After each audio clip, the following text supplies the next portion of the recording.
पादांश्च हस्तचरणश्रवणत्वगादीन् प्राणान् नमो भगवते पुरुषाय तुभ्यम् भवति दुर्भावादीर्णपो भोक्ताग्ने गुणमतिर्वयन्तुर्जायते प्राज्ञमौलिः सकलवचनचेतो देवता भारती सा मम वचसि धत्तान् सन्निधिं मानसे च तपो विद्याविरक्त्या सद्गुणोघाकरानं वादिराजगुरून् वन्दे हयग्रीवपदाश्रयान् मिथ्यासिद्धान्तदुर्ध्वान्तविध्वंसनविचक्षणः जयतीर्थाख्यतरणिर्भासतां नोर्दम्बरे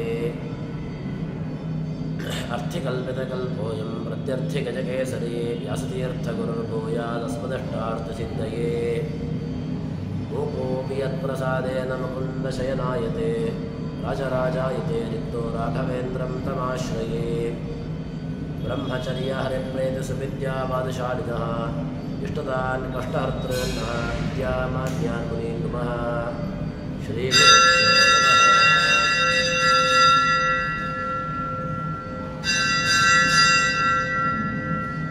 ಜ್ಞಾನಿಗೆ ಕರ್ಮದ ಸಮಾಧಿ ಅವಸ್ಥೆಯಲ್ಲಿ ಕರ್ಮದ ನಿಬಂಧನೆ ಇಲ್ಲ ಎಂಬುದಾಗಿ ಜಗನ್ನಾಥದಾಸರು ತಮ್ಮ ಪದ್ಯದಲ್ಲಿ ತಿಳಿಸಿಕೊಡ್ತಾ ಇದ್ದಾರೆ. ಎಲ್ಲಿಯ ತನಕ ಯಾವಾಗ ಕರ್ಮ ಅಂತ ಕೇಳಿದ್ರೆ ಜ್ಞಾನ ಬರುವುದಕ್ಕಿಂತ ಮೊದಲು ಪೂರ್ವದಲ್ಲಿ ಅವನು ಕರ್ಮವನ್ನು ಮಾಡಲೇಬೇಕು. ಕರ್ಮವನ್ನು ತಾನು ಮಾಡದೇ ಇರುವಂತಹದ್ದಕ್ಕೆ ಯಾವುದೇ ರೀತಿಯಾಗಿರತಕ್ಕಂತಹ ಪ್ರಮಾಣಗಳಿಲ್ಲ. ಆದರೆ ಜ್ಞಾನ ಬಂದ ಮೇಲೆ ಅಥವಾ ಅವನು ಸಮಾಧಿ ಅವಸ್ಥೆಯಲ್ಲಿದ್ದಾಗ ಕರ್ಮವನ್ನು ಮಾಡಬೇಕು, ಕರ್ಮವನ್ನು ಮಾಡದೇ ಇದ್ದದ್ರಿಂದಾಗಿ ಅವನಿಗೆ ದೋಷ ಅಂತ ಹೇಳ್ತಾರ ಅಂತ ಕೇಳಿದ್ರೆ ಅವನಿಗೆ ಅದು ಯಾವುದೂ ಕೂಡ ದೋಷ ಅಂತ ಆಗೋದಿಲ್ಲ ಅಂತ ಹೇಳ್ತಾರೆ. ಅದಕ್ಕೆ ಪ್ರಮಾಣಗಳನ್ನು ಆಚಾರ್ಯರು ಐತರೇಯ ಭಾಷೆಯಲ್ಲಿ ಅದೇ ರೀತಿಯಾಗಿ ಗೀತಾ ತಾತ್ಪರ್ಯದಲ್ಲಿಯೂ ಕೂಡ ಅದಕ್ಕೆ ಉತ್ತರವನ್ನು ಕೊಟ್ಟಿದ್ದಾರೆ. ಎಷ್ಟು ಆತ್ಮತರೇವ ಸ್ಯಾತ್ ಆತ್ಮತರತಶ್ಚ ಮಾನವ ಆತ್ಮನ್ನೇವ ಸಂತುಷ್ಟ ತಸ್ಯ ಕಾರ್ಯಂ ನ ವಿದ್ಯತೆ ಯಸ್ವೇವ ಆತ್ಮರತೋ ಮುಕ್ತ ಕಾರ್ಯಂ ತಸ್ಯೈವ ನಾಸ್ತಿ. ಎಲ್ಲಿಯ ತನಕ ಯಾವಾಗ ಅವನಿಗೆ ಅಪರೋಕ್ಷ ಜ್ಞಾನ ಆಗಿರೋದಿಲ್ವೋ ಆವಾಗ ಅವನು ಕರ್ಮವನ್ನು ಮಾಡಲೇಬೇಕು. ಅವನಿಗೆ ಅಪರೋಕ್ಷ ಜ್ಞಾನ ಬಂತು ಅಥವಾ ಸಮಾಧಿ ಅವಸ್ಥೆಯಲ್ಲಿದ್ದಾನೆ ಅಂತಾದರೆ ಆವಾಗ ಅವನಿಗೆ ಯಾವುದೇ ರೀತಿಯಾಗಿರತಕ್ಕಂತಹ ಕರ್ಮದ ನಿಬಂಧನೆಗಳಿಲ್ಲ ಎಂಬುದಾಗಿ ನಮಗೆ ಜಗನ್ನಾಥದಾಸರು ಹೇಳ್ತಾರೆ. ಇಲ್ಲಿ ಸರ್ವಧರ್ಮಾನ್ ಪರಿತ್ಯಜ್ಯ ಮಾಮೇಕಂ ಶರಣಂ ವ್ರಜ ಎಂಬಂತಹ ಮಾತು ಅದರ ಅರ್ಥವನ್ನು ಹೇಳಬೇಕು ಅಂತಾದರೆ ಸರ್ವಧರ್ಮಾನ್ ಪರಿತ್ಯಜ್ಯ ಯಾವುದೂ ಕೂಡ ಎಲ್ಲವನ್ನೂ ಬಿಟ್ಟು ಬಿಡು ಅಂತ ಹೇಳಿದರೆ ಹಾಗಲ್ಲ. ಮತ್ತು ನಿಷಿದ್ಧ ಕರ್ಮ ತ್ಯಾಗ ಸರ್ವಕರ್ಮಗಳ ಫಲ ಇದನ್ನು ಬಿಡಬೇಕು ಅಂತ. ಕರ್ಮದಲ್ಲಿ ಫಲವನ್ನು ಬಯಸಿಕೊಂಡು ಕರ್ಮದ ಅತಿಯಾಗಿರತಕ್ಕಂತಹ ಆಸಕ್ತಿಯಿಂದಾಗಿ ಕರ್ಮದಲ್ಲಿ ತನ್ನ ಪ್ರವೃತ್ತಿಯನ್ನು ಮಾಡಿದರೆ ಆವಾಗ ಆ ಕರ್ಮದಿಂದಾಗಿ ಅವನಿಗೆ ಏನು ಫಲ ಸಿಗಬೇಕೋ ಆ ಫಲ ಸಿಗೋದಿಲ್ಲ ಅಂತ ಇಲ್ಲಿ ಹೇಳ್ತಾರೆ. ಅದಕ್ಕೆ ಬೇಕಾಗಿರತಕ್ಕಂತಹ ಪ್ರಮಾಣಗಳು ಕೃಷ್ಣಾಮೃತ ಮಹಾರ್ಣವದಲ್ಲಿಯೂ ಕೂಡ ಬೇಕಾದಷ್ಟು ಪ್ರಮಾಣಗಳು ಸಿಗ್ತವೆ. ಜ್ಞಾನೀಚ ಕರ್ಮಾಣಿ ಸದೋದಿತಾನಿ ಕುರ್ಯಾದ ಕಾಮಸ್ರತಂ ಭವೇತ. ಜ್ಞಾನೀಚ ಕರ್ಮಾಣಿ, ಜ್ಞಾನಿಗೆ ಕರ್ಮ ಎಂಬುದಿದೆ. ಅದು ಯಾವುದು ಅಂತ ಕೇಳಿದ್ರೆ ಭಗವಂತನ ಸ್ಮರಣೆ. ಈ ಕರ್ಮ ಅವನು ಯಾವತ್ತೂ ಕೂಡ ಮಾಡ್ತಾ ಇರಬೇಕು ಎಂಬುದಾಗಿ ಹೇಳ್ತಾರೆ. ಹೀಗೆ ಕರ್ಮದ ಆಚರಣೆಯನ್ನು ಬಿಟ್ಟು ಇರುವಂತಹದ್ದು ಇಲ್ಲ ಎಂಬುದಾಗಿ ಪ್ರಮಾಣಗಳನ್ನು ಹೇಳ್ತಾರೆ. ಅದಾದ ಮೇಲೆ ದಾನವರು ಅಸುರರು ಮಾಡಿರತಕ್ಕಂತಹ ಕರ್ಮಗಳು ಅದು ಯಾರಿಗೆ? ಅದಕ್ಕೆ ಉತ್ತರವನ್ನು ಕೊಡ್ತಾರೆ. ಕಲಿಯ ಮೊದಲಾದ ಅಖಿಳ ದಾನವರೊಳಗೆ ಬ್ರಹ್ಮಭವಾದಿ ದೇವರ್ಕಗಳು ನಿಯಾಮಕರಾಗಿ ಹರಿಯಾಜ್ಞೆಯಲ್ಲಿ ಅವರವರ ಕಲುಷ ಕರ್ಮವ ಮಾಡಿಸಿ ಜಲರ್ಹೆ ಕ್ಷಣಗರ್ಪಿಸುತ್ತ ನಿಶ್ಚಲ ಸುಭಕ್ತಿ ಜ್ಞಾನಪೂರ್ಣರು ಸುಖಿಪರು ಅವರೊಳಗೆ. ಇಲ್ಲಿ ಕಲಿ ಮೊದಲಾದಂತಹ ಜೀವರಾಶಿಗಳಲ್ಲಿ ದೇವತೆಗಳಿದ್ದಾರೆ. ದೇವತೆಗಳು ಬ್ರಹ್ಮಾದಿ ದೇವತೆಗಳು ಎಲ್ಲರಲ್ಲೂ ಇರ್ತಾರೆ. ದೇವತೆಗಳು ಜೀವರಾಶಿಗಳಲ್ಲೂ ಇದ್ದಾರೆ. ಅಸುರರಲ್ಲೂ ದಾನವರಲ್ಲಿಯೂ ಕೂಡ ಕಲಿ ಮೊದಲಾದಂತಹ ಜೀವರಾಶಿಗಳಲ್ಲಿಯೂ ಕೂಡ ದೇವತೆಗಳು ಇದ್ದೇ ಇರ್ತಾರೆ. ಆದ್ದರಿಂದ ದೈತ್ಯರಲ್ಲಿ, ಅಸುರರಲ್ಲಿ, ದಾನವರಲ್ಲಿ ಮಾಡಿರತಕ್ಕಂತಹ ಆ ಪಾಪಕರ್ಮಗಳು ಅದು ಯಾರಿಗೆ, ಅದರ ಫಲ ಯಾರಿಗೆ ಅಂತ ಕೇಳಿದರೆ ಅದಕ್ಕೆ ಉತ್ತರವನ್ನು ಕೊಡ್ತಾರೆ. ಕಲಿ ಮೊದಲಾದಂತಹ ಜೀವರಾಶಿಗಳಲ್ಲಿ ನಿಯಾಮಕರಾಗಿ ಮೊದಲಾದ ಅಖಿಲ ದಾನವರೊಳಗೆ ಬ್ರಹ್ಮಭವಾದಿ ದೇವರ್ಕಗಳು, ಬ್ರಹ್ಮ, ಅದೇ ರೀತಿಯಾಗಿ ವಾಯು, ಅದೇ ರೀತಿಯಾಗಿ ಇಂದ್ರ, ಸೂರ್ಯ ಇತ್ಯಾದಿ ಎಲ್ಲ ದೇವತೆಗಳು ಕೂಡ ಅಲ್ಲಿರ್ತಾರೆ. ಅಲ್ಲಿ ಇದ್ದಾಗ ಆ ಪಾಪಕರ್ಮದ ಲೇಪ ಯಾರಿಗೆ? ಕಲಿ ಮೊದಲಾದಂತಹ ಜೀವರಾಶಿಗಳು ಪಾಪರಾಶಿಗಳು, ಪಾಪವನ್ನೇ ಮಾಡತಕ್ಕಂಥವರು. ಅಂತಹ ಪಾಪವನ್ನೇ ಮಾಡತಕ್ಕಂತಹ ಕಲಿ ಮೊದಲಾದಂತಹ ಆಸುರಿ ಜೀವರಾಶಿಗಳಿಗೆ ಅವರೊಳಗಿದ್ದುಕೊಂಡು ಮಾಡುವಂತಹ ಪಾಪಕರ್ಮಗಳ ಲೇಪ ದೇವತೆಗಳಿಗುಂಟ ಅಂತ ಕೇಳಿದ್ರೆ ದೇವತೆಗಳಿಗೆ ಯಾವ ಕಾಲಕ್ಕೂ ಕೂಡ ಪಾಪಕರ್ಮದ ಲೇಪ ಇಲ್ಲವೇ ಇಲ್ಲ. ಯಾಕೆ ಅಂತ ಕೇಳಿದರೆ ಹೇಳ್ತಾರೆ, ದೇವಾರ್ಕಗಳು ನಿಯಾಮಕರಾಗಿ ಅವರು ಆ ಕಲಿ ಮೊದಲಾದಂತಹ ಜೀವರಾಶಿಗಳಲ್ಲಿ ಇರ್ತಾರೆ. ಹೇಗಿರ್ತಾರೆ ಅಂತ ಕೇಳಿದ್ರೆ ನಿಯಾಮಕತ್ವೇನ ಭಗವಂತನ ಆಜ್ಞೆಯನ್ನು ಅನುಸರಿಸಿಕೊಂಡು ತಾವು ಅಲ್ಲಿ ನಿಯಾಮಕತ್ವೇನ ಇರ್ತಾರೆ ಅಂತ ಹೇಳ್ತಾರೆ. ನಿಯಾಮಕರಾಗಿ ಹರಿಯಾಜ್ಞೆಯಲ್ಲಿ ಭಗವಂತನ ಆಜ್ಞೆ ಇದೆ, ಆ ಭಗವಂತನ ಆಜ್ಞೆಯನ್ನು ಅನುಸರಿಸಿಕೊಂಡು ಅಲ್ಲಿ ಆ ನಿಯಾಮಕರಾಗಿದ್ದುಕೊಂಡು ಅವರವರ ಯೋಗ್ಯತಾನುಸಾರವಾಗಿ ಪಾಪಕರ್ಮವನ್ನು ಮಾಡಿಸ್ತಾರೆ. ದುರ್ಯೋಧನ ದುಶ್ಯಾಸನಾದಿಗಳಲ್ಲಿ ವಾಯುದೇವರಿರಲಿಲ್ವಾ? ಭಗವಂತ ಇರಲಿಲ್ವಾ? ಅಲ್ಲಿದ್ದ. ಆದರೆ ಆ ದುರ್ಯೋಧನ ದುಶ್ಯಾಸನ ರಾವಣ ಕುಂಭಕರ್ಣಾದಿ ಜೀವರಾಶಿಗಳಲ್ಲಿ ನಿಯಾಮಕತ್ವೇನ ಅಲ್ಲಿ ಯಾರಿದ್ರು ಅಂತ ಕೇಳಿದ್ರೆ ಅಲ್ಲಿ ವಾಯುದೇವರು ಇದ್ದರು, ಭಗವಂತನೂ ಇದ್ದ, ತತ್ತಜ್ಜೀವರಾಶಿಗಳು ದೇವತೆಗಳು ಇದ್ದರು. ಆದರೆ ಅಲ್ಲಿ ಪಾಪಕರ್ಮವನ್ನು ಮಾಡಿಸಿ ಅವನ ಕೈಯಿಂದ ಆ ಶಿಶುಪಾಲ, ದಂತ್ರವಕ್ತ್ರ ಇತ್ಯಾದಿ ಏನು ಆಸುರಿ ಜೀವರಾಶಿಗಳಿದ್ದಾರೆ ಅವರು ಅವರ ಕೈಯಿಂದ ಆ ರೀತಿಯಾಗಿರತಕ್ಕಂತಹ ಕರ್ಮವನ್ನು ಮಾಡಿಸಿ, ಯಾಕೆ ಅಂತ ಕೇಳಿದರೆ ದ್ರವ್ಯಂ ಕರ್ಮ ಚಕಾಲಶ್ಚ ಸ್ವಭಾವೋ ಜೀವಯೇವ ಚ ಯದನುಗ್ರಹತಸ್ಸಂತಿ ನ ಸಂತಿ ಯದುಪೇಕ್ಷೆಯ ಅಂತ ಒಂದು ಮಾತನ್ನು ಹೇಳ್ತಾರೆ. ದ್ರವ್ಯ, ಗುಣ, ಕರ್ಮ, ಸಾಮಾನ್ಯ ಇದರಲ್ಲಿ ಇದೆಲ್ಲವೂ ಕೂಡ ಯಾರ ಅಸ್ತಿತ್ವ ಇದ್ದಾಗ ಇರ್ತದೋ, ಯಾರು ಈ ದೇಹದಿಂದ ಶರೀರದಿಂದ ಹೊರಟು ಹೋದಾಗ ಅದು ಇಲ್ವೋ ಅದು ಭಗವಂತ ಆಯಾಯ ದ್ರವ್ಯಗಳಲ್ಲಿ, ಗುಣದಲ್ಲಿ, ಕರ್ಮದಲ್ಲಿ, ಜಾತಿ ಇತ್ಯಾದಿಗಳಲ್ಲಿ ಭಗವಂತ ತಾನು ನಿಯಾಮಕತ್ವೇನ ಇರ್ತಾನೆ. ಅದರಲ್ಲಿ ತಾನು ಯಾವ ರೀತಿಯಾಗಿಯೂ ಕೂಡ ಅದರಲ್ಲಿ ಆ ಜೀವನ ಸ್ವಭಾವವನ್ನು ವ್ಯತ್ಯಾಸ ಮಾಡುವ ಇಲ್ಲವೇ ಇಲ್ಲ. ಯಾಕೆ ಅಂತ ಕೇಳಿದರೆ ಜೀವನ ಸ್ವಭಾವವನ್ನು ಯಾವ ಕಾಲಕ್ಕೂ ಕೂಡ ಭಗವಂತ ಅದನ್ನು ವ್ಯತ್ಯಾಸ ಮಾಡಲಿಕ್ಕೆ ಹೋಗೋದೇ ಇಲ್ಲ. ಹೇಗೆ ಅಂತ ಕೇಳಿದರೆ ಹಾಗಲಕಾಯಿಯಲ್ಲಿರತಕ್ಕಂತಹ ಕಹಿ, ಈ ಕಹಿಯನ್ನು ಭಗವಂತನಿಗೆ ಅದನ್ನು ವ್ಯತ್ಯಾಸ ಮಾಡಿ ಸಿಹಿಯಾಗಿರತಕ್ಕಂತಹ ಗುಣವನ್ನು ಅದರಲ್ಲಿ ಹಾಕ್ಬೋದಲ್ವ? ಅಥವಾ ಇನ್ಯಾವುದೋ ಒಂದು ಸಿಹಿಯಾಗಿರತಕ್ಕಂತಹ ಪದಾರ್ಥ ಇದೆ, ಆ ಬೆಲ್ಲವನ್ನು ಕಹಿಯನ್ನಾಗಿ ಮಾಡ್ಬೋದಲ್ವ? ಅಥವಾ ಬೆಲ್ಲಕ್ಕೆ ಮೂಲವಾಗಿರತಕ್ಕಂತಹ ಕಬ್ಬನ್ನು ಕಹಿಯನ್ನಾಗಿ ಮಾಡುವ, ಹೀಗೆ ಗುಣವನ್ನು ವ್ಯತ್ಯಾಸ ಮಾಡುವ ಅಂತ ಹೇಳಿದರೆ ಇದು ಯಾವುದೂ ಕೂಡ ಭಗವಂತ ಮಾಡೋದಿಲ್ಲ. ಯಾವ ರೀತಿಯಾಗಿ ಗುಣ ಸ್ವಭಾವಗಳು ಇರ್ತದೆಯೋ ಆ ರೀತಿಯಾಗಿ ಇರುವಂತಹದ್ದು. ಒಂದು ಗಾದೆಯಲ್ಲಿ ಹೇಳ್ತಾರಲ್ವ, ಹುಟ್ಟು ಗುಣ ಬೆಟ್ಟ ಹತ್ತಿದರೂ ಹೋಗೋದು ಅಂತ.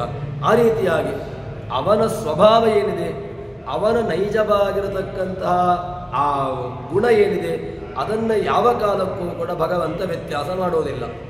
ಅವನವನ ಯೋಗ್ಯತಾನುಸಾರವಾಗಿ ಅವನವನ ಕರ್ಮಕ್ಕನುಸಾರವಾಗಿ ಅವನು ಫಲವನ್ನು ಅನುಭವಿಸ್ತಾನೆ ಅಂತ ಹೇಳ್ತಾರೆ. ಹೀಗೆ ಆ ಭಗವಂತ ಆ ರೀತಿಯಾಗಿ ಇದ್ದುಕೊಂಡು ಕಲುಷ ಕರ್ಮವ ಅವರವರ ಪಾಪಕರ್ಮಗಳನ್ನು ಮಾಡಿಸ್ತಾನೆ. ಮಾಡಿ ಮತ್ತದನ್ನು ಯಾರಿಗರ್ಪಿಸ್ತಾರೆ ಅಂತ ಕೇಳಿದರೆ ಭಗವಂತನಿಗೆ ಅರ್ಪಣೆಯನ್ನು ಮಾಡ್ತಾರೆ ಅಂತ ಹೇಳ್ತಾರೆ. ಅವರೂ ಕೂಡ ಕರ್ಮವನ್ನು ಮಾಡಿ ತಾವದನ್ನು ಇಟ್ಟುಕೊಳ್ಳೋದಿಲ್ಲ. ಅದನ್ನು ಭಗವತ್ ಪ್ರೇರಣೆಯ ಭಗವತ್ ಪ್ರೀತ್ಯರ್ಥಂ ಭಗವದರ್ಪಣಾಖ್ಯಂ ಕರ್ಮ ಕರಿಷ್ಯೆ ಅಂತಲೇ ಅವರು ಸಂಕಲ್ಪವನ್ನು ಮಾಡುವಂತಹದ್ದು. ದೇವತೆಗಳು ಆಯಾಯ ಜೀವರಾಶಿಗಳನ್ನಿದ್ದುಕೊಂಡು ಅದನ್ನು ಭಗವತ್ ಪ್ರೀತಿದಾಯಕವಾಗಿ ಭಗವಂತನಿಗೆ ಅರ್ಪಣೆ ಮಾಡುವ ಮೂಲಕವಾಗಿ ಭಗವಂತನ ಆರಾಧನೆ ಎಂಬುದಾಗಿ ತಾವು ಕರ್ಮವನ್ನು ಮಾಡುತ್ತಾರೆ. ಮಾಡಿ ಅದನ್ನು ಭಗವಂತನಿಗೇ ಅರ್ಪಿಸ್ತಾರೆ ಅಂತ ಹೇಳ್ತಾರೆ. ಹೀಗೆ ಅದನ್ನು ಅರ್ಪಿಸಿಕೊಂಡು ಅವರು ಹೇಗಿರ್ತಾರೆ ಅಂತ ಕೇಳಿದ್ರೆ ನಿಶ್ಚಲ ಭಕ್ತಿ ಜ್ಞಾನಪೂರ್ಣರು. ಅವರ ಜ್ಞಾನ ಅದು ನಿಶ್ಚಲವಾಗಿರ್ತದೆ. ಇದ್ದುಕೊಂಡು ಸುಖಿಪರು, ಅವರೂ ಕೂಡ ಆನಂದದಾಯಕರಾಗಿರ್ತಾರೆ ಅಂತ ಹೇಳ್ತಾರೆ. ಅಲ್ಲ, ಇದಕ್ಕೇನಾದರೂ ಪ್ರಮಾಣ ಉಂಟಾ ಅಂತ ಕೇಳಿದ್ರೆ ಬೇಕಾದಷ್ಟು ಬ್ರಹ್ಮಸೂತ್ರ ಭಾಷ್ಯದ ಪ್ರಮಾಣ, ಅದೇ ರೀತಿಯಾಗಿ ಮಹಾಭಾರತ ತಾತ್ಪರ್ಯ ನಿರ್ಣಯದ ಪ್ರಮಾಣ, ಹೀಗೆ ಬೇರೆ ಬೇರೆ ಪುರಾಣಗಳನ್ನು ಹೇಳ್ತಾರೆ. ಪ್ರೇರಕ ಅವಿಪಾಪಾನ ನ ದೇವಾ ಪಾಪಮಾಪ್ನುಯೋ ಹೇತವೋಪಿ ಪಾಪಸ್ಯ ನ ಪ್ರಾಯ ಫಲಭಾಗಿನಃ ದೇವಾ ಪುಣ್ಯಸ್ಯ ದೈತ್ಯಾಶ್ಚ ಮಾನುಷಾ ಸುದ್ದಿಭಾಗಿನಃ. ಮಹಾಭಾರತದ ಮಾತನ್ನು ಹೇಳ್ತಾರೆ.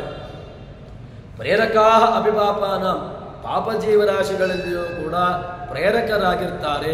ಪ್ರೇರಕರಾಗಿದ್ದುಕೊಂಡು ನದೇವಾ ಫಲವಾಪ್ನಿಯು, ಅವರು ದೇವತೆಗಳು ಕೆಟ್ಟ ಕೆಲಸವನ್ನು ಮಾಡಿದ್ದಕ್ಕೆ ಫಲವನ್ನು ದೇವತೆಗಳೇ ಅನುಭವಿಸಬೇಕಲ್ವಾ ಅಂತ ಹೇಳಿದರೆ ದೇವತೆಗಳಿಗೆ ಯಾವುದೇ ರೀತಿಯಾಗಿರತಕ್ಕಂಥ ದೋಷ ಇಲ್ಲ. ಹೇಗೆ ಅಂತ ಕೇಳಿದರೆ ಇದಕ್ಕೆ ದೃಷ್ಟಾಂತ ಒಬ್ಬ ಖೈದಿ, ಅದರ ಜೊತೆಗೆ ಒಬ್ಬ ಅಧಿಕಾರಿ. ಆ ಖೈದಿಗೂ ಅಧಿಕಾರಿಗೂ ವ್ಯತ್ಯಾಸ ಉಂಟಾ ಅಂತ ಕೇಳಿದ್ರೆ ವ್ಯತ್ಯಾಸ ಇದೆ. ಖೈದಿ ಅವನು ದುಃಖದಲ್ಲಿರ್ತಾನೆ. ಯಾಕೆ? ಅವನು ಕಾರಾಗೃಹ ಬಂಧನದಲ್ಲಿರ್ತಾನೆ. ಅವನಿಗೆ ಬೇಕಾಗಿರತಕ್ಕಂತಹ ವ್ಯವಸ್ಥಾದಿಗಳು ಇರೋದಿಲ್ಲ. ಹೀಗೆ ಖೈದಿಗಾಗುವಾಗ ಅಲ್ಲ, ಅಧಿಕಾರಿಯು ಕೂಡ ಕಾರಾಗೃಹಕ್ಕೆ ಇರ್ತಾನಲ್ವ, ಕಾರಾಗೃಹಕ್ಕೆ ಹೋಗ್ತಾನಲ್ವ, ತಾನೂ ಕೂಡ ಕಾರಾಗೃಹದಲ್ಲಿ ಬಂಧಿತನಾಗಿರ್ತಾನಲ್ವ. ಹಾಗಿದ್ರೆ ದುಃಖ ಅನುಭವಿಸ್ಬೇಕಲ್ವ, ಆ ಅಧಿಕಾರಿಯೂ ಕೂಡ ದುಃಖವನ್ನು ಅನುಭವಿಸ್ಬೇಕಲ್ವಾ ಅಂತ ಹೇಳಿದ್ರೆ ಕಾರಾಗೃಹದಲ್ಲಿ ಅಧಿಕಾರಿ ಇರ್ತಾನೆ. ಆದರೆ ಕಾರಾಗೃಹದಲ್ಲಿರ್ತಕ್ಕಂತಹ ಅಧಿಕಾರಿ ಅಧಿಕಾರವನ್ನು ಚಲಾಯಿಸ್ತಾ ಇರ್ತಾನೆ. ಅಂದರೆ ಖೈದಿಯನ್ನು ಶಿಕ್ಷಿಸೋಕ್ಕೆ, ಖೈದಿಗೆ ಏನು ಅವನು ಮಾಡಿರತಕ್ಕಂತಹ ಪಾಪಕ್ಕೆ ಅವನು ಅದಕ್ಕೆ ಸರಿಯಾಗಿರತಕ್ಕಂತಹ ಶಿಕ್ಷೆಯನ್ನು ನೀಡ್ತಾ ಇರ್ತಾನೆ. ಆದರೆ ಖೈದಿ ತಾನು ಮಾಡಿರತಕ್ಕಂತಹ ಪಾಪಕರ್ಮಕ್ಕೆ ತಾನು ಶಿಕ್ಷೆಯನ್ನು ಅನುಭವಿಸ್ತಾ ಇರ್ತಾನೆ. ಹೀಗೆ ಆ ಇಬ್ಬರೂ ಕೂಡ ಒಂದೇ.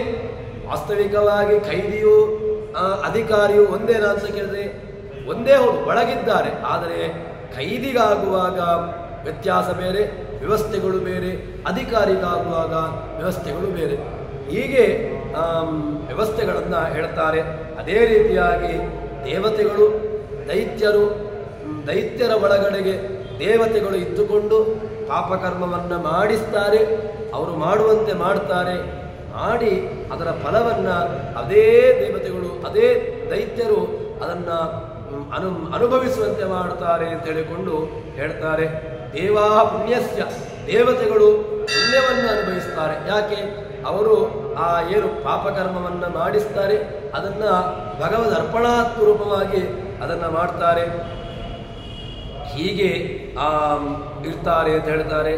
ಅದಾದ ಮೇಲೆ ಅದಕ್ಕೆ ಪ್ರಮಾಣಗಳು ಬ್ರಹ್ಮಸೂತ್ರದಲ್ಲಿ ಸ್ವಾಮಿನ ಫಲಶ್ರುತೇರಿತ್ಯಾತ್ರೇಯ, ಸ್ವಾಮಿನ ಭಗವಂತನಿಗೆ ಏನಾದರೂ ದೋಷ ಸಂಬಂಧ ಉಂಟಾ ಅಂತ ಕೇಳಿದ್ರೆ ಯಾವ ದೋಷಗಳು ಇಲ್ಲ. ಭಗವಂತ ಅವನು ಅದ್ಭುತವಾಗಿ ತಾನು ಆನಂದದಾಯಕನಾಗಿ ಅಲ್ಲಿರ್ತಾನೆ ಅಂತ ಎಂಬುದಾಗಿ ಹೇಳ್ತಾರೆ. ಬ್ರಹ್ಮಸೂತ್ರದ ಪ್ರಮಾಣವನ್ನು ಕೂಡ ಹೇಳ್ತಾರೆ. ಯದು ಕಿಂಚೈವ ಪ್ರಜಾ ಶುಭಮಾಚರಂತಿ ದೇವಾ ಏವ ತದಾಚರಂತಿ ಯದು ಕಿಂಚೇವ ಪ್ರಜಾ ವಿಚಾರತೆ ದೇವಾ ಏವ ತದ್ವಿಚಾರತೆ ದೇವಾನಾವೇತದ್ಭವತಿ ಫಲ ಸ್ವಾಮಿ ಫಲವಷ್ಟುತೆ ನಾ ಸ್ವಾಮಿ ಕರ್ಮಗುರುವಾಣ. ಕರ್ಮವನ್ನು ಮಾಡಿರತಕ್ಕಂಥವನಿಗೆ ಏನು ಪಾಪವನ್ನ ಕರ್ಮವನ್ನು ಮಾಡಿದ್ದಾನೆ ಅವನು ಆ ದುಃಖಾದಿಗಳನ್ನು ಅನುಭವಿಸ್ತಾನೆ ಹೊರತು ಆಡಿಸುವಂಥವನು ಯಾವ ಕಾಲಕ್ಕೂ ಕೂಡ ಆ ದುಃಖಾದಿಗಳ ಸಂಬಂಧ ಅವನಿಗೆ ಆಗೋದಿಲ್ಲ ಎಂಬುದಾಗಿ ಹೇಳ್ತಾರೆ. ಇದಕ್ಕೆ ಪ್ರಮಾಣವನ್ನು ಹೇಳ್ತಾರೆ. ಏನಾದರೂ ಪ್ರಮಾಣಗಳುಂಟಾ? ಅದಕ್ಕೆ ಆವಜೇವರೊಳದ್ದರೇನು ನಾವ ಕರ್ಮವ ಮಾಡಲೇನು ಇನ್ನಾವ ಗುಣರೂಪಗಳು ಉಪಾಸನೆ ಮಾಡಲೇನರು ಕಾವನಯ್ಯನ ಪರಮಕಾರುಣ್ಯಾವಲೋಕನ ಬಲದಿ ಚರಿಸುವ ದೇವತೆಗಳದು ಮುಟ್ಟಲಾಪವೇ ಪಾಪಕರ್ಮಗಳು. ಜಗನ್ನಾಥದಾಸರು ಹರಿಕಥಾಮೃತ ಸಾರದಲ್ಲಿ ಹೇಳುವಂತಹ ಮಾತು ಸರಿ. ಜೀವರು ಪಾಪಕರ್ಮಗಳನ್ನು ದೇವತೆಗಳನುಸಾರವಾಗಿ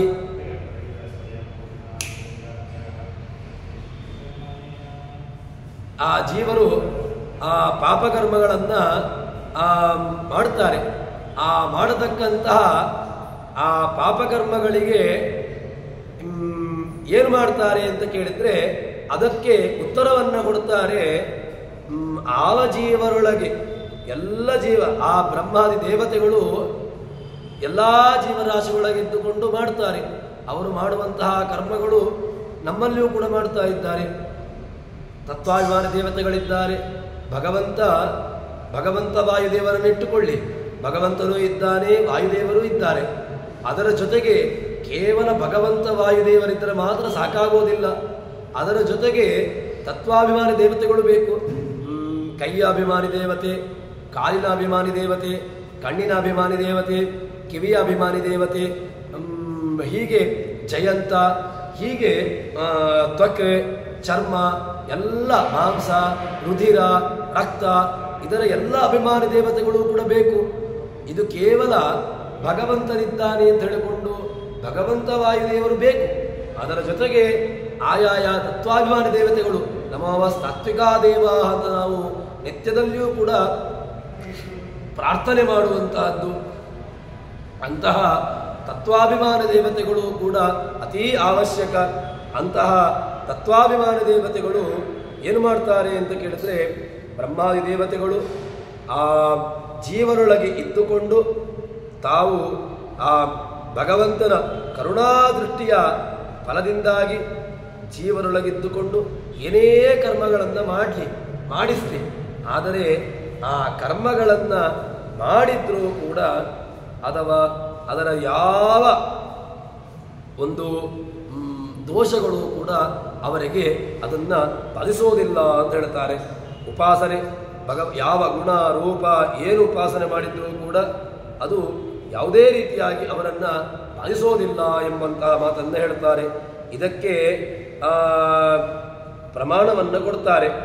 ದೇಹವಾಗುದ್ಭಿಜಂ ಧೀರ ಧರ್ಮಜ್ಞ ಶ್ರದ್ಧಯಾನ್ವಿತ ಕ್ಷಿಪಂತ್ಯಗಂ ಮಹದಪಿ ವೇಣುಗುಲ್ಮಮಿವಾನನ ಕೇಚಿತ್ ಕೇವಲಯ ಭಕ್ತ್ಯಾ ವಾಸುದೇವ ಪರಾಯಣ ಅಗಂ ಧುನ್ವಂತಿ ಕಾರ್ಸ್ನೇನ ನಿಹಾರಮೇವ ಭಾಸ್ಕರ ಅಂತ ಹೇಳಿಕೊಂಡು ಪ್ರಮಾಣವನ್ನು ಕೂಡ ಕೊಡ್ತಾರೆ.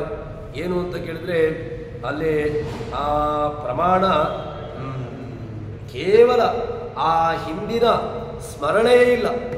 ತಾನು ಏನು ಕರ್ಮವನ್ನು ಮಾಡ್ತಾನೆ ಅಥವಾ ಕರ್ಮಕ್ಕನುಸಾರವಾಗಿರತಕ್ಕಂತಹ ಆ ಕರ್ಮವನ್ನು ಮಾಡ್ತಾ ಇದ್ದಾನೆ, ಅದರ ಹಿನ್ನೆಲೆ, ಅದನ್ನು ಮಾಡಿಸುವಂತಹ ಶಕ್ತಿ, ಇದರ ಕಿಂಚಿತ್ತೂ ಕೂಡ ಅರಿವಿಲ್ಲದೆ ಕರ್ಮವನ್ನು ಮಾಡಿದರೆ ಅದು ದೋಷ ಅಂತ ಅನಿಸಿಕೊಳ್ತದೆ. ಅದಕ್ಕೆ ಆ ದೋಷ ಬರದಂತೆ ಇರುವಂತಹದ್ದು ಹೇಗೆ ಅಂತ ಕೇಳಿದರೆ ಅದಕ್ಕೆ ಉತ್ತರವನ್ನು ಕೊಡುವಂತಹದ್ದು ಕಾವನಯ್ಯನ ಪರಮಕಾರುಣ್ಯಾವಲೋಕನ ಬಲದಿ. ಕಾರುಣ್ಯ ರೂಪನಾಗಿರತಕ್ಕಂತಹ ಭಗವಂತ, ಅವನ ಕಣ್ಣೇ ಕರುಣೆ. ಅವನು ನಮ್ಮನ್ನು ಕರುಣಾಪೂರ್ಣವಾಗಿರತಕ್ಕಂತಹ ಕಣ್ಣಿನಿಂದ ನೋಡಿದರೆ ಸಾಕು. ನಮ್ಮ ಎಲ್ಲ ಅನೇಕ ಜನ್ಮಗಳಲ್ಲಿ ಮಾಡಿರ್ತಕ್ಕಂತಹ ಪಾಪಗಳು ಎಲ್ಲವೂ ಕೂಡ ಭಸ್ಮವಾಗ್ತದೆ. ಅದಕ್ಕೋಸ್ಕರ ಅಂತಹ ಭಗವಂತನ ಕರುಣಾರೂಪವಾಗಿರತಕ್ಕಂತಹ ದೃಷ್ಟಿಯಿಂದಾಗಿ ಜೀವನೊಳಗಿದ್ದರೆ ಅವನು ಯಾವ ಕರ್ಮವನ್ನು ಮಾಡಿದ್ರೂ ಕೂಡ ಅವನಿಗೆ ಯಾವುದೇ ರೀತಿಯಾಗಿ ಅದು ಬಾಧಕ ತರಿಸಿಕೊಳ್ಳೋದಿಲ್ಲ, ಅದು ಸಾರ್ಥಕವೇ ಆಗ್ತದೆ ಎಂಬುದಾಗಿ ಹೇಳ್ತಾರೆ. ಅದಕ್ಕೆ ಆ ಜ್ಞಾನ ಬೇಕು. ಕೇವಲ ಆ ಜ್ಞಾನರಹಿತವಾಗಿ ನಾನಿರ್ತೇನೆ ಅಂತ ಹೇಳಿದರೆ ಅದಾಗೋದಿಲ್ಲ. ಯಾಕೆ ಅಂತ ಕೇಳಿದ್ರೆ ಮಹಾಭಾರತದಲ್ಲಿ ಒಂದು ದೃಷ್ಟಾಂತವನ್ನು ನೋಡೋದು ಅಂತಾದರೆ ಅಶ್ವತ್ಥಾಮ ಹತಃ ಕುಂಜರಃ ಅಂತ ಹೇಳಿದಾಗ ಅಲ್ಲಿ ಅಶ್ವತ್ಥಾಮ ಹತಃ ಅಂತ ಹೇಳಿದಾಗ ಅಲ್ಲಿ ಜ್ಞಾನ ಬಂದದ್ದು ಏನು? ಅಶ್ವತ್ಥಾಮಾಚಾರ್ಯ ಸತ್ರು ಅಂತ ಹೇಳಿಕೊಂಡು ಜ್ಞಾನ ಬಂದದ್ದು. ಆದರೆ ವಾಸ್ತವಿಕವಾಗಿರತಕ್ಕಂತಹ ಅಂಶ ಏನು ಅಂತ ಕೇಳಿದ್ರೆ ಅಶ್ವತ್ಥಾಮ ಹತಃ ಅಂತ ಹೇಳಿದ್ರೆ ಕುಂಜರಃ ಅಂತ ಒಂದೇ ಶಬ್ದ ಹೇಳಿದ್ದಾನೆ. ಅಶ್ವತ್ಥಾಮ ಹತಃ ಕುಂಜರಃ, ಆನೆ, ಅಶ್ವತ್ಥಾಮ ಎಂಬಂತಹ ಹೆಸರಿನ ಆನೆ ಸತ್ತದ್ದು ಅಂತ. ಆದರೆ ಇದು ದೋಷ ಆಗ್ತದ ಅಂತ ಕೇಳಿದ್ರೆ ದೋಷ ಆಗಲಿಲ್ಲ. ಯಾಕೆ? ಹಿಂದೆ ಅದರ ಆ ಹಿಂದಿನ ವ್ಯವಸ್ಥೆಯನ್ನು ನೋಡಿಕೊಳ್ಬೇಕು. ಯಾವ ರೀತಿಯಾಗಿ ಆ ವಾಕ್ಯ ಪ್ರಯೋಗ ಆಗಿದೆ, ಅದರ ಹಿಂದಿನ ಆಂತರ್ಯ ಏನು, ಈ ರೀತಿಯಾಗಿ ನಾವು ಅದನ್ನು ಪೂರ್ವಾಪರ್ಯಗಳನ್ನು ನೋಡಿಕೊಂಡು ಅದಕ್ಕೆ ಅರ್ಥವನ್ನು ಮಾಡಿದಾಗ ನಮಗೆ ಭಗವದ್ ಅನುಗ್ರಹ ಎಂಬುದು ಆಗಲಿಕ್ಕೆ ಸಾಧ್ಯ ಅಂತ ಹೇಳ್ತಾರೆ. ಅದಕ್ಕೋಸ್ಕರ ಭಗವಂತನನ್ನು ಉಪಾಸನೆ ಮಾಡಬೇಕು. ಬ್ರಹ್ಮಾದಿ ದೇವತೆಗಳ ಒಳಗಿದ್ದುಕೊಂಡು ಭಗವಂತ ತತ್ತಚ್ಛಕ್ತಿ ಪ್ರಬೋಧಯನ್ ಏಕಏವ ಮಹಾಶಕ್ತಿ ಕುರುತೇ ಸರ್ವಮಂಜಸ ಅಂತ ಹೇಳಿದಾಗೆ ತತ್ರಸ್ಥೋ ವಿಷ್ಣು ತತ್ತಚ್ಛಕ್ತಿ ಪ್ರಬೋಧಯನ್ ಏಕೇವ ಮಹಾಶಕ್ತಿ ಕುರುತೇ ಸರ್ವಮಂಜಸ. ಆಯಾಯ ವಸ್ತುಗಳಲ್ಲಿ ಆಯಾಯ ಯಂತ್ರಗಳಲ್ಲಿ ಎಲ್ಲ ಕಡೆಗಳಲ್ಲಿದ್ದುಕೊಂಡು, ಯಾಕೆ ಅಂತ ಕೇಳಿದ್ರೆ ಈ ಶ್ಲೋಕಕ್ಕೆ ಅದೇ ಅರ್ಥ. ತತ್ರ ಸ್ಥಿತೋ ವಿಷ್ಣು, ಅಲ್ಲಲ್ಲಿದ್ದುಕೊಂಡು ಈ ದೇಹದಲ್ಲಿದ್ದಾನೆ, ಮಾತನಾಡಿಸ್ತಾನೆ, ಮಲಗಿಸ್ತಾನೆ, ಉಸಿರಾಡಿಸ್ತಾನೆ, ಹೀಗೆ ಎಲ್ಲ ಕರ್ಮಗಳನ್ನು ಮಾಡಿಸ್ತಾನೆ. ತತ್ರ ಸ್ಥಿತೋ ವಿಷ್ಣು ತತ್ತಚ್ಛಕ್ತಿ ಪ್ರಬೋಧೆಯನ್ನು ಬೇಕಾಗಿರತಕ್ಕಂತಹ ಶಕ್ತಿಯನ್ನು ಉದ್ಬೋಧನೆಗೊಳಿಸ್ತಾನೆ, ನೆನಪನ್ನು ಬರೆಸ್ತಾನೆ, ಮಾತನಾಡುವಂತೆ ಮಾಡ್ತಾನೆ, ಬರೆಯುವಂತೆ ಮಾಡ್ತಾನೆ, ಅದಕ್ಕೆ ಬೇಕಾಗಿ ನಡೆಯುವಂತೆ ಮಾಡ್ತಾನೆ, ಹೀಗೆ ಬೇರೆ ಬೇರೆ ಕರ್ಮಗಳನ್ನು ಮಾಡಿಸ್ತಾನೆ. ತತ್ತಚ್ಛಕ್ತಿ ಪ್ರಬೋಧಯನ್, ಅದು ಯಾರು ಅಂತ ಕೇಳಿದ್ರೆ ಏಕ ಏವ ಮಹಾಶಕ್ತಿ, ಅದು ಒಂದೇ ಒಂದು ಶಕ್ತಿ. ಕುರುತೆ ಸರ್ವಂ ಅಂಜಸಾ ಕುರುತೆ, ಆ ಮಾಡುವಂತಹ ಶಕ್ತಿ ಯಾರು ಅಂತ ಕೇಳಿದ್ರೆ ಅದು ಅವನೇ. ಅಂಜಸಾ ಕುರುತೆ, ಮಾಡ್ತಾನೆ. ಹೇಗೆ ಮಾಡ್ತಾನೆ ಕೇಳಿದ್ರೆ ಚೆನ್ನಾಗಿ ಮಾಡ್ತಾನೆ, ಅದರಲ್ಲಿ ಯಾವ ಸಂಶಯವೂ ಇಲ್ಲ.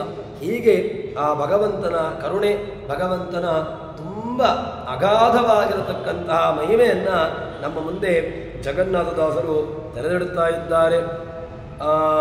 ಭಗವಂತನ ಈ ಅನುಗ್ರಹ, ಭಗವಂತನ ಪ್ರೇರಣೆ, ಇದು ಅನುಸಂಧಾನ. ಮುಖ್ಯವಾಗಿ ಅನುಸಂಧಾನ. ಯಾವುದೇ ಒಂದು ವಿಷಯಗಳಲ್ಲಿ ಏನು ಮುಖ್ಯ ಅಂತ ಕೇಳಿದ್ರೆ ಅನುಸಂಧಾನ. ನಮ್ಮ ಗಾಯತ್ರಿಯಲ್ಲಿ ನಾವು ಧ್ಯೇಯ ಸದಾ ಸವಿತ್ರಮಂಡಲ ಮಧ್ಯವರ್ತಿ ನಾರಾಯಣ ಸರಸಿಜಾಸನ್ನಿವಿಷ್ಟ ಕೇಯೂರವಾನ್ ಮಕರಕುಂಡಲವಾನ್, ಈ ಅನುಸಂಧಾನಪೂರ್ವಕವಾಗಿ ಆಚಾರ್ಯರು ಕೊಟ್ಟಿರತಕ್ಕಂತಹ ಧ್ಯಾನ ರೂಪ ಇದು. ಪುರಾಣದಲ್ಲಿ ಅಂತರ್ಗತವಾಗಿರತಕ್ಕಂತಹ ದೇಹ ರೂಪ ಗಾಯತ್ರಿಯ ರೂಪವನ್ನು ನಾವು ಯಾಕೆ ನಮಗೆ ಕೊಟ್ಟಿದ್ದಾರೆ, ಸದಾಚಾರ ಸ್ಮೃತಿಯಲ್ಲಿ ಆಗಲಿ ಬೇರೆ ಬೇರೆ ಪುರಾಣಗಳಲ್ಲಿ ಯಾಕೆ ಕೊಟ್ಟಿದ್ದಾರೆ ಅಂತ ಕೇಳಿದ್ರೆ ಅದನ್ನು ಅನುಸಂಧಾನ ಮಾಡುವ ಮೂಲಕವಾಗಿ ರಾಮದೇವರ ರೂಪ, ಪ್ರಾಣದೇವರ ರೂಪ, ಯಾವುದೇ ರೂಪವನ್ನು ನಾವು ಧ್ಯಾನ ರೂಪವನ್ನು ಹೇಳ್ತೇವೆ.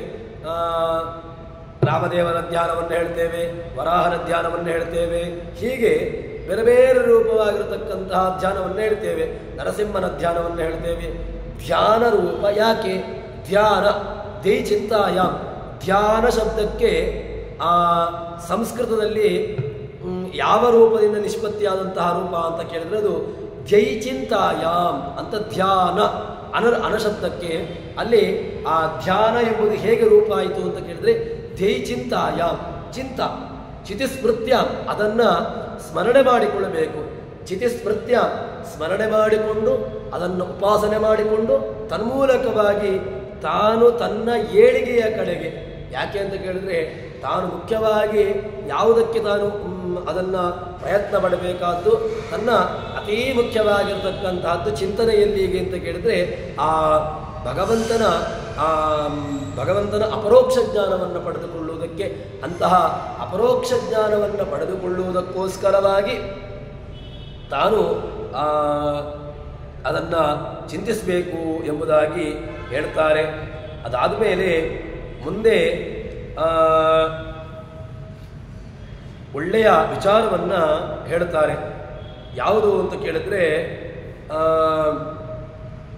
ಒಬ್ಬ ಪತಿವ್ರತ ಸ್ತ್ರೀಯ ದಾಂಪತ್ಯ, ಅದರಂತೆ ಒಬ್ಬ ಹರಿಭಕ್ತನ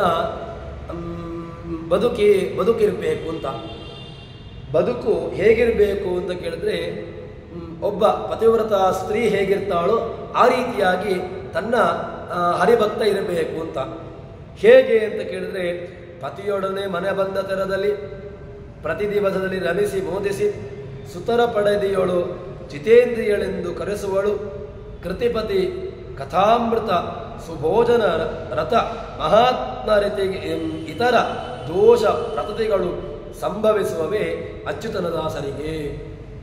ಹೇಗಿರಬೇಕು ಒಬ್ಬ ಹರಿಭಕ್ತನ ಕ್ವಾಲಿಟಿ ಏನು ಅಂತ ಕೇಳಿದ್ರೆ, ಒಂದೇ ಒಂದು ಮಾತಲ್ಲಿ ಹೇಳುವುದು ಅಂತಾದರೆ, ತಾನು ವ್ಯಭಿಚಾರಿ ಆಗಬಾರ್ದು.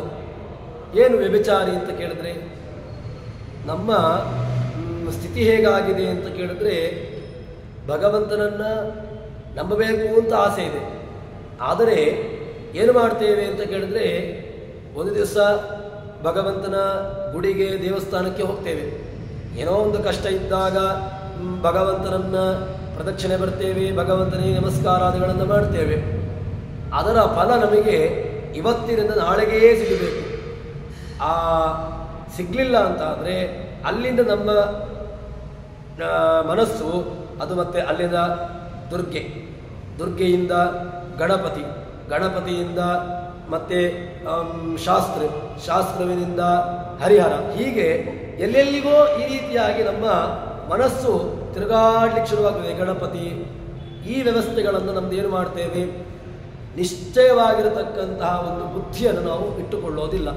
ಅದಕ್ಕೆ ಹೇಳುವಂತಹ ಒಂದೇ ಒಂದು ಶಬ್ದ ಏನು ಅಂತ ಕೇಳಿದರೆ ವ್ಯಭಿಚಾರ ಅಂತ. ಯಾವ ನಿಯಮವನ್ನು ನಾವು ದೇವರಲ್ಲಿ ಇಟ್ಟುಕೊಂಡು, ದೇವರು ನಮಗೆ ಇನ್ನು ಯಾವ ಗತಿಯೂ ನನಗಿಲ್ಲ, ನನಗೆ ಭಗವಂತನೇ ನನಗೆ ಗತಿ ಎಂಬ ಚಿಂತನೆಯಲ್ಲಿ ನಾವು ಇದ್ದೇವೆ ಅಂತಾದರೆ ಭಗವಂತ ನಮಗೆ ಅನುಗ್ರಹವನ್ನು ಮಾಡ್ತಾನೆ.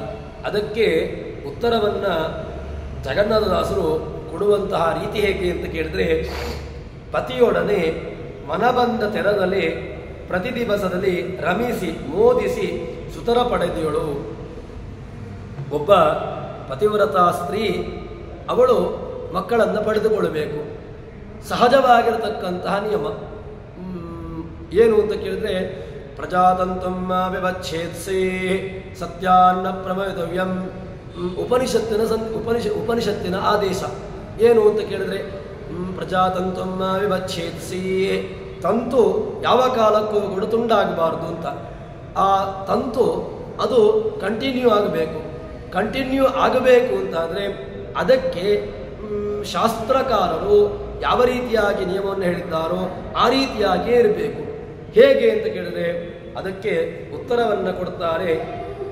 ಒಬ್ಬ ಪತಿವ್ರತ ಸ್ತ್ರೀ ತನ್ನ ಮಡದಿಯೊಡನೆ ರಮಿಸಿ ತನ್ಮೂಲಕವಾಗಿ ಅಲ್ಲಿ ಅವನು ಮಕ್ಕಳನ್ನು ಪಡೆದುಕೊಳ್ಳುತ್ತಾನೆ. ಇದು ಶಾಸ್ತ್ರೀಯವಾಗಿರತಕ್ಕಂತಹ ನೆಲೆಗಟ್ಟು. ನಮಗೆ ಉಪನಿಷತ್ತುಕಾರರು ಕೂಡ ಕೊಟ್ಟಿರತಕ್ಕಂತಹ ನಿಯಮ ಇದೆ. ಮಕ್ಕಳನ್ನು ಪಡೆದುಕೊಳ್ಳುವಂತಹದ್ದು ಅದು ಬೇಕೇ ಬೇಕು. ಪ್ರಜಾದಂತು ಮಾವಿವಚ್ಛೇತ್ಸಿ, ಪ್ರಜಾದಂತು ಯಾವ ಕಾಲಕ್ಕೂ ಕೂಡ ತುಂಡಾಗಬಾರ್ದು. ಆದರೆ ಹೇಗೆ ಅಂತ ಕೇಳಿದ್ರೆ, ಪತಿಯೊಡನೆ ಪ್ರತಿ ದಿವಸದಲ್ಲಿ ಮನಬಂದ ತೆರದಲ್ಲಿ ಯಾವ ರೀತಿಯಾಗಿ ವಿರುದ್ಧವಾಗಿರತಕ್ಕಂತಹ ರೀತಿಯಾಗಿ ಹೋಗದೆ ತಾನು ಅವಳಿಗೆ ಅನುಕೂಲರಾಗಿದ್ದುಕೊಂಡು ಅಲ್ಲಿ ಮಕ್ಕಳನ್ನು ಪಡೆದುಕೊಳ್ಳಬೇಕು. ಸರಿ, ಹೀಗೆ ಕರೆದ್ರೆ ಏನು ಹೇಳ್ತಾರೆ ಅಂತ ಕೇಳಿದ್ರೆ, ಅಲ್ಲಿಗೆ ಜಿತೇಂದ್ರಿಯ ಅಂತ ಕರೀತಾರೆ. ಇಂದ್ರಿಯಗಳ ನಿಗ್ರಹವುಳ್ಳವನು ಅಂತ. ಯಾಕೆ ಇಂದ್ರಿಯ ನಿಗ್ರಹ? ತನ್ನ ಮಡದಿಯಲ್ಲಿ ಮಾತ್ರ ತಾನು ಗಮನವನ್ನು ಮಾಡಿಕೊಂಡು ಅವಳೊಡನೆ ಮಾತ್ರ ತಾನು ಇದ್ದ ಅಂತಾದರೆ ಆವಾಗ ಅವನನ್ನು ಕರೆಯುವುದೇನು ಅಂತ ಕೇಳಿದ್ರೆ ಜಿತೇಂದ್ರಿಯ ಅಂತಲೇ ಶಬ್ದವನ್ನು ಕರೆಯುವಂತಹದ್ದು. ಅದಕ್ಕೋಸ್ಕರವಾಗಿ ಜಿತೇಂದ್ರಿಯರಾಗಿದ್ದುಕೊಂಡು, ಸರಿ ಇದಕ್ಕೂ ಈ ಭಗವಂತನಿಗೂ ಏನು ಸಂಬಂಧ? ದಾಸರು ಈ ವಿಚಾರವನ್ನು ಯಾಕೆ ಹೇಳಿದರು ಅಂತ ಕೇಳಿದ್ರೆ ಸಂಬಂಧ ಇದೆ. ಏನು ಅಂತ ಕೇಳಿದ್ರೆ, ಹೇಗೆ ಒಬ್ಬ ಸ್ತ್ರೀಯು ತನ್ನದೇ ಆಗಿರತಕ್ಕಂತಹ ಗಂಡನ ಜೊತೆಗೆ ಮಾತ್ರ ಅವಳು ಇದ್ಲೋ, ಅದೇ ರೀತಿಯಾಗಿ ಭಗವಂತನೊಬ್ಬನೇ ತನಗೆ ಗತಿ. ಇಲ್ಲ ಕಷ್ಟ ಬಂದಿದೆ, ಬೇರೆಯವರನ್ನು ನೋಡ್ತೇನೆ, ಬೇರೆ ದೇವತೆಗಳಿದ್ದಾರೆ, ಗಣಪತಿ ಇದ್ದಾನೆ, ದುರ್ಗೆ ಇದ್ದಾಳೆ, ಶಾಸ್ತ್ರಿ ಇದ್ದಾನೆ, ಹರಿಹರ ಇದ್ದಾನೆ ಅಂತ ಹೇಳಿಕೊಂಡು ಇತರ ದೇವತಾ ಕಡೆಗೆ ತಾನು ಹೋದ ಅಂತ ಹೇಳಿದ್ರೆ ಅಲ್ಲಿ ಆಗಿಲ್ಲ. ಯಾವ ರೀತಿಯಾಗಿ ಅಂತ ಹೇಳಿದ್ರೆ ಒಂದೇ ರೀತಿಯಾಗಿ ರುದ್ರನಲ್ಲಿ ಆದರೂ ರುದ್ರನ ಒಳಗೆ ಭಗವಂತ, ಗಣಪತಿಯ ಒಳಗೂ ಕೂಡ ಭಗವಂತ. ಹೀಗೆ ತಾನು ನೋಡಿಕೊಂಡು ಚಿಂತನೆ ಮಾಡಿಕೊಂಡು ಕೃತಿಪತಿವತಾಮೃತ, ಆ ಕೃತಿಪತಿಯಾಗಿರತಕ್ಕಂತಹ ಪ್ರದ್ಯುಮ್ನ ಅವನ ಆ ರೂಪಗಳನ್ನು, ಅವನ ಕಥೆಗಳನ್ನು ಕೇಳ್ತಾ ಇದ್ದ ಅಂತ ಹೇಳಿದ್ರೆ ಆವಾಗ ಅವನಿಗೆ ಏನಾಗ್ತದೆ ಅಂತ ಕೇಳಿದ್ರೆ, ಮಹಾತ್ಮನಿಗೆ ಇತರ ದೋಷಗಳು, ಯಾವ ಬಾಧಕಗಳು ಕೂಡ ಯಾವ ಕಾಲಕ್ಕೂ ಕೂಡ ಅದು ಬಾಧಿಸೋದಿಲ್ಲ ಅಂತ ಹೇಳ್ತಾರೆ. ಅಚ್ಯುತನ ದಾಸನಿಗೆ ಭಗವಂತನನ್ನ ದಾಸನಾಗಿ, ಭಗವಂತನೇ ತನಗೆ ಸ್ವಾಮಿ, ನಾನು ಅವನ ದಾಸ ಎಂಬಂತಹ ಚಿಂತನೆಯಲ್ಲಿ ಇರುವವನಿಗೆ ಯಾವ ಕಾಲಕ್ಕೂ ಕೂಡ ಯಾವ ರೀತಿಯಾಗಿಯೂ ಕೂಡ ಅವನಿಗೆ ದೋಷಗಳು ಅದು ಅಂಟೋದಿಲ್ಲ. ಇದಕ್ಕೆ ಪ್ರಮಾಣಗಳನ್ನು ಕೂಡ ಹೇಳ್ತಾರೆ. ಧರ್ಮ ವಿರುದ್ಧೋ ಗೋಭೂತೇಶೋ ಕಾಮೋಸ್ಮಿ ಭರತರ್ಷಭ. ಕೃಷ್ಣನ ಮಾತನ್ನ ನಾವು ನೋಡಬೇಕು. ಧರ್ಮ ಅವಿರುದ್ಧವಾಗಿರತಕ್ಕಂತಹದ್ರಲ್ಲಿ ನಾನು ಕಾಮವಾಗಿದ್ದೇನೆ. ಭಗವಂತ ಕಾಮ ಆಗಿದ್ದಾನೆ, ಹೌದು. ಆದರೆ ಧರ್ಮ ವಿರುದ್ಧವಾಗಿರತಕ್ಕಂತಹ ಕಾಮ ಆಗಿರಬಾರ್ದು. ಧರ್ಮ ಅವಿರುದ್ಧವಾಗಿರತಕ್ಕಂತಹ ಕಾಮ ಅದು ವಿಹಿತ ಎಂಬುದಾಗಿ ಹೇಳ್ತಾರೆ. ಅದಕ್ಕೋಸ್ಕರ ಅನಿಷಿದ್ಧ ಸದಗತ್ಯಾಗಿ ಪಶುರೇವನ ಸಂಶಯ. ಯಾವುದನ್ನು ನಿಷೇಧ ಮಾಡಿದ್ದಾರೆ, ಯಾವುದನ್ನು ಮಾಡಲೇಬಾರದು ಅಂತ ಹೇಳಿದ್ದಾರೆ. ಶಾಸ್ತ್ರಗಳು ಒಂದಷ್ಟನ್ನ ನಿರಾಕರಣೆ ಮಾಡಿವೆ, ಒಂದಷ್ಟನ್ನ ಮಾಡಲೇಬಾರದು ಅಂತ ಹೇಳಿವೆ. ಅಂತಹದ್ದನ್ನು ಮಾಡಿದರೆ ಅವನು ಪಶು ಸಮಾನ ಅಂತ ಅನಿಸಿಕೊಳ್ತಾನೆ ಅಂತ ಹೇಳಿಕೊಂಡು ಹೇಳ್ತಾರೆ. ಅದಕ್ಕೋಸ್ಕರ ಎಲ್ಲ ದೋಷಗಳನ್ನು ಮಾಡುವುದಕ್ಕೆ ಒಳಗಡೆ ಇದ್ದುಕೊಂಡು ಮಾಡಿಸುವವನು ಭಗವಂತ.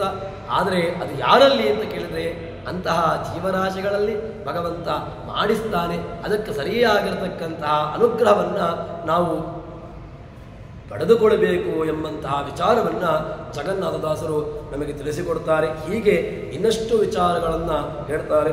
ಅದನ್ನು ಮುಂದೆ ಸೇರಿದಾಗ ನೋಡೋಣ ಅಂತ ಹೇಳುವಲ್ಲಿ ಹರಿಪ್ರಿಯತಾ ಶ್ರೀಕೃಷ್ಣಾರ್ಪಿತಮಸ್ತು.